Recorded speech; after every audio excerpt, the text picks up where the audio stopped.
Good morning, everyone. Welcome to Galactic Thursday, where we dive into beautiful messages from the stars, from the galactics, and get a little insight on what's going on, what they have to share. So I'm really happy to have you here. So thanks for joining me. And I'm just going to dive in. And while I'm tuning in, I would love to hear in the comments if you feel like sharing what the moon energy brought for you, because that was a really impactful moon yesterday, and we're still in the energy of the moon. Again, 3 days before and 3 days after, the moon energy is still very palpable. We can really work with the energy. So if you feel like sharing, I would love to know. All right, I'm going to tune in. Hold on one sec here.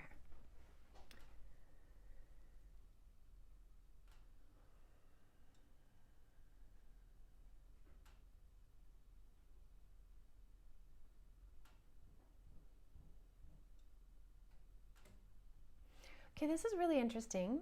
This is coming from my council. Specifically, though, the Mantis guide that I have, this beautiful Mantis guide coming forward, and she's showing me the imagery of like a wolf howling at the moon. And she's saying what's happening right now with these energetics that we're getting from the cosmos. So like we said, moon cycles, also the planetary cycles, the way everything is aligning and such. We're getting really, really significant frequential energy from the cosmos that is very specific to our human body. I'm not surprised she's the one coming through bringing this, because she's often the one coming through when talking about the body. And she's saying that even the things that are triggering us and make us feel an ick feeling are giving the opportunity for the body to be the messenger of something. And that's often like a frequential thing. And so she's saying sometimes you can pinpoint what those things are and sometimes you can't, because the energetics are just such that like sometimes you're simply feeling an energy and it's moving through you. Other times it is like triggering through you, both a good and a bad. And she's saying the biggest thing is your awareness. First of all, that it's happening puts you in a position of power where it doesn't have to take you over. So just noticing it's happening, being like something feels different, something feels off, something feels heightened, however you interpret it. You might want to look into what's happening in the planetary cycles or the moon and all of that. And then noticing what comes from it. Okay, and we've been talking about that, but she's really bringing it in because she's saying this is all connected to the ways in which your body is coming online. Okay, that's one part. But she's also showing me how it's giving us indicators of what is unfolding under the surface in the collective also. So the big thing is, with any of these energies, when you feel triggered, she's like, don't think that you're the only one feeling triggered. You are definitely not the only one. Those that are actually fairly asleep are likely feeling no triggering, because they're just, they can't see it, they can't experience, they can't feel the energy. They're not there vibrationally, so they don't notice. There are those also that aren't necessarily being triggered in a negative, but they're noticing the energy, right? So if you're noticing the energy, that's actually a really good thing. It means you're awake, you are swimming in that pool of higher frequency. So don't think you're the only one. She's like, don't think you're alone. Everybody in the cosmos feels these energetic pulses, if we want to call that. And she's also highlighting the sun. So she was showing me the wolf howling at the moon, but she's also showing me the sun. So it's all of those planetary cycles, right? Even the solar flares, the CMEs, the solar wind. Like, there's so many things coming towards planet Earth right now for a reason, and it's very, very timely. So observe them, be really curious about it. And she's like, it'll also give you indicators of where your body is coming online to, whether it's organ systems or specific parts of your body. Wherever you're noticing the strongest sensations, it's working through that organ or area to transmute it into higher frequency also, okay? There's more here, hold on.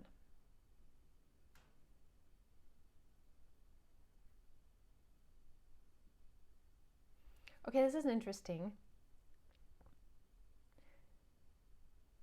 This is a really funny description. Okay, you know, like an accordion, right? And she's showing me like that kind of accordion texture where it goes in and out, but it's like a hallway. And so I see this like accordion textured hallway, like you see in those accordion buses where you have the two sides, but they're connected by that movable kind of membrane, right? Anyways, she said, don't get stuck when the energetics are in a contraction. Because energetics, as they move, like she was talking about pulses before, it's not always a constant stream of energy. It's actually like rhythmic pulses. We were talking about the rhythm of the heart the other day. She's showing how these pulses are kind of like this expansion contraction as we move through this journey. So picture this accordion-like hallway, and you're walking through that hallway, and as you walk through, it expands and contracts, right?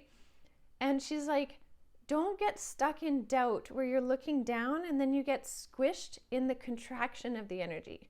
She's like, if you stay grounded in who you are, you get to walk down the center of this hallway and observe the expansion and contraction as it goes.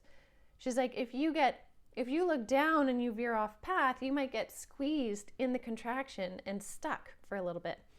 And that's essentially all a metaphor for basically like keeping your eye on the prize, like Spirit had said before too, and staying focused in your energy. What works for you? What is aligning for you? And if you do that, you stay in the middle of your path, that middle road.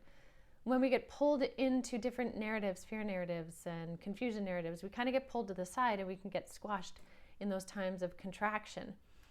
And so she's like, if you understand this metaphor, you'll understand that you hold a huge power in how you walk your path, which allows the energetics to move through you with ease and grace, showing you things versus contracting upon you and, you know, creating panic, fear, harm, or whatever. So it's really like walk that middle path within those expansion and contractions. That's a very interesting way. I've never thought of it that way.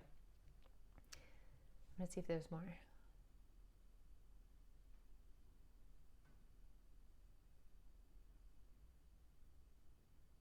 Okay, and then lastly, she's saying, so if you take everything that she's mentioned, and she's like, and you really hold that position of power of observing the energies, you will move in the flow of energies, which is how we're naturally supposed to go. Like we're supposed to move with the flow of the seasons, with the flow of the moon cycles. Like it's a constant flow of cycles and movement. It's not just like linear singular progression. It's ups and downs, but it's in like cyclical movements. And if we really move with the seasons, she's saying, again, that's metaphor, then we get to like create when the energy is high and rest when the energy is low, right? Manifest when the energy is moving and reflect when the energy is slow. And if we do that, again, we're not fighting against this kind of current, we're moving with it. So something to be said for that. Very interesting message and imagery. Again, I would have never thought of it that way, so that's really neat. So I'll leave that with all of you. Again, something really neat to ponder as we're still in this moon energy. So I'll leave that with all of you. So, lastly, I want to invite you to Cosmic Consciousness next week. Yes, on the 19th, next Wednesday, I'm going to be talking about how Mother Earth is revealing more of her secrets. And those secrets have been dormant in lots of different ways. I'm going to leave it as a little teaser, but it's really interesting the way in which Mother Earth is coming alive for each and every one of you to feel it and experience it and acknowledge it. And it's really neat. So if that feels like a draw for you, you can sign up at avalonspirit.com under Cosmic Consciousness, and I hope to see you there. Have a good one.